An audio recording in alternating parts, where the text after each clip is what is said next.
Hello, music makers, and welcome back to Make the Music. And today we're diverting from our regular scheduled programming. We're going to talk about what's going on with Waves Audio, and I want to provide a little more of a, if possible, unbiased view of what's going on. Obviously, everyone has a bias to an extent, but they're getting a lot of hate over how they've changed how they're licensing their plugins and how you purchase them.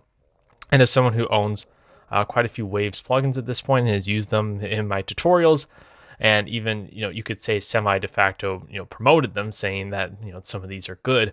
I just want to give some information on what's going on here. So basically, yesterday they changed completely how you can purchase these Wave plugins. Before, you could go on to any dealer or their website and you could purchase them directly, and you had the license and then you owned them. Now, that being said, how you were able to update them and use them on separate devices or separate computers, that was a bit murky, and sometimes you had to pay extra money to do that, which was quite frustrating, if I'm being honest about it. But that being said, they've now switched to a subscription model. So they have the Waves Essential and the Waves Ultimate, obviously the Ultimate tier being the one they're pushing.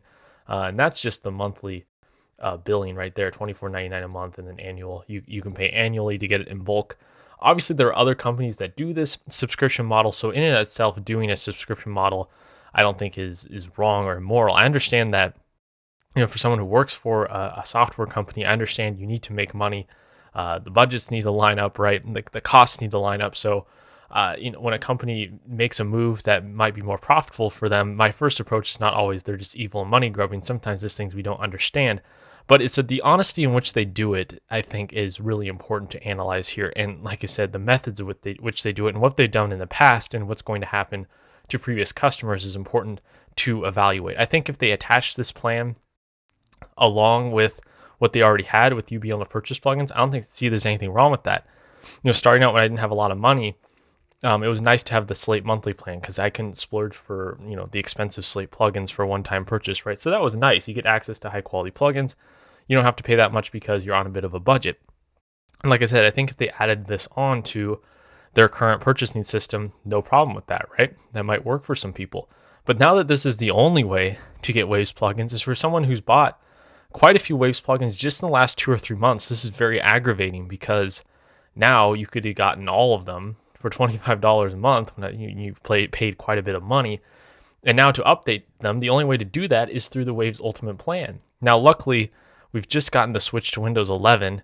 And so hopefully for Windows users, you're going to be okay for a little while, but for how long? How long till you open a project and boom, a Waves plugin is no longer functioning because you need an update. That happened to me with the Waves Omnichannel. I bought it in 2019, used it on quite a few projects, and even though I continue to have that perpetual license, one day I opened up my project and it wasn't working because I downloaded the Waves update, and I haven't been able to get that plugin to work how it should in previous projects ever since, unless I completely went through my VST rerouting and on it goes, right? So I have a bunch of projects that are defunct, although I still own the plugin. Very frustrating, something they should work out for sure. So if you purchase Waves plugins, you get to keep them, and they go over the FAQ here, right? So you can see all the things that are included. I guess we'll do that real quick here. You can do a free, 7-day free trial or whatever. You could test their plugins even before this. But if you look at the list of what plugins are included, let's see if I can find it here. They had like a checkbox somewhere. I'm looking for that right now, but okay, includes 112 plugins. The more expensive bundle obviously is going to include more plugins. So even if you get the Waves Essential, it's missing quite a few of the plugins that I would consider essential to any of the Waves products. So like I said, the LA2A plugin doesn't come included with this Waves bundle. A lot of their other interesting plugins don't come included in this. And so this tier is essentially not that useful, right? And another one of these, the Shep's Waves Omnichannel comes in the Waves Ultimate, right? And so those are some of the most useful plugins that they have. They're not even included in the Essential. So really, you're looking at the Ultimate tier to get the new plugin. So really, you're looking at $25 a month. If you switch to annual, it would be a little cheaper, but still pretty expensive for a monthly subscription to a plugin company, right? And so they try to tack on some extra things. Oh, you get 2 free months of Splice. That's just a marketing tactic to get you hooked on Splice. I mean, that's just how these things work. I'm not really a big fan of these like, oh, AI mixing chain, whatever thing. This just seems like an add-on to make it seem like this plan is better than what they were doing. And I guess there's nothing wrong with that, but trying to pretend that you're getting all this extra stuff now that they have this creative access, I think is a little bit overhyping it, to say the least. And so, what if you've bought previous Waves plugins like I have, right? So it says that for the creative access, okay, you get full, access to the plugins. That's questions about the subscription. What about professional non-subscription licenses? What happens to the plugin or bundle licenses I purchased prior to Waves Access? You can continue to own them at the latest version you bought or updated prior to the launch. You can continue to use the plugin bundle licenses and software on all your systems and host applications that are compatible with the versions you own, right? So that's the key to compatibility. Will I continue to receive the update coverage? You'll continue to receive update plans for V14.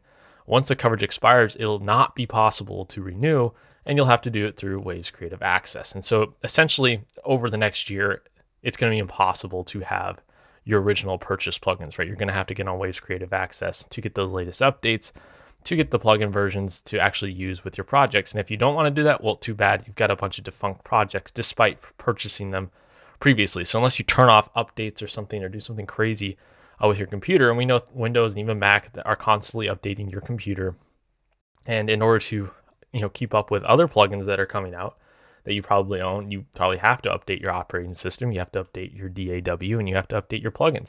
And so pretty soon you're going to be forced into this Waves Creative Access. And that's what I don't like about this is you're forced into this. You're going to be forced into paying more money, paying double, triple for the plugins you've already purchased. And I just don't think that's a very nice way to do things, a very genuine way of offering your plugins. If you purchase them, you should get them, so you want to pay for use on separate machines or whatever. I understand that, right? But you should be able to continue to use them if you've purchased them. And so that's a little bit of a sketchy operation there if you're having to switch over the Waves Creative plans just to get access to plugins you've already purchased. So anyways, overall, I'm not happy about this, and a lot of people are voicing these concerns on the internet over the last few days, and even in comments, people have been voicing their concerns. And so, and a company that I think does it right is Slate Digital. They've always offered subscription. You can purchase their Slate plugins. It's very expensive to purchase, but it's an option. I've seen that as an option before. But they've always been a subscription model. And what I like about Slate is they don't just include plugins, and they're constantly adding new ones, which is very nice. But you get a tons of stuff, their sample packs and things like that. And so they're constantly working to add value to that subscription, and it is much less. If you get like a yearly plan or something, it is much less than this Waves Creative Access thing here. And Slate is constantly trying to update and modernize their plugins for use. And so I think that it's honest because they've always been going with that system. They're switching over to that system and then essentially disabling or making it much more difficult for you to use the plugins you've already purchased. And that's a very frustrating aspect of what's going on. So let me know in a comment, what do you think about this move? A lot of people are reacting negatively to it. I would say overall, I feel like this is not only a bad PR move, but I think in the long term, maybe not a great business move. And especially with the backlash they've gotten over the last few days, I think they need to come out and say something or make some adjustments. Hopefully they are working on that, where I think the best way to mend this would be, hey, we misread the situation. If you've already purchased a Waves plugin, we're going to, put in some sort of way for you to get legacy access to it. You're not going to have to switch over to Creative Access to get updates. If they were to do something like that, I think that would be very fair, because now you have people who've purchased Waves plugins. They're going to be okay. But then for new people, they can come in with Waves Creative Access because they come in after, they've set up that situation, or reinstate the store that allowed you to purchase them and have Waves Creative Access, right? Have them both. I think that would be a fine way to go. When you get rid of one thing and you just introduce another, it becomes tough for people not to be cynical about the situation with regards to how the company is doing things. So like I said in the comment, let me know your thoughts about this. Overall, I'm kind of negative. They should make a change. Hopefully they do, and hopefully we can make the world of music production a little better place. This is why I always promote get good with your stock plugins, because you never know what happens to your third-party plugins, right? You never know if companies are going to raise prices, go out of business, change plans. You never know, right? So get good with your stock plugins first. I continue to use my Reaper stock plugins all the time because who knows what's going to happen with these companies, right? You don't want to have just projects and projects of defunct stuff if you need to make changes, or you're not learning the fundamentals with stock plugins. So that's always my suggestion. Anyways, thank you guys for watching this video. I will see you guys.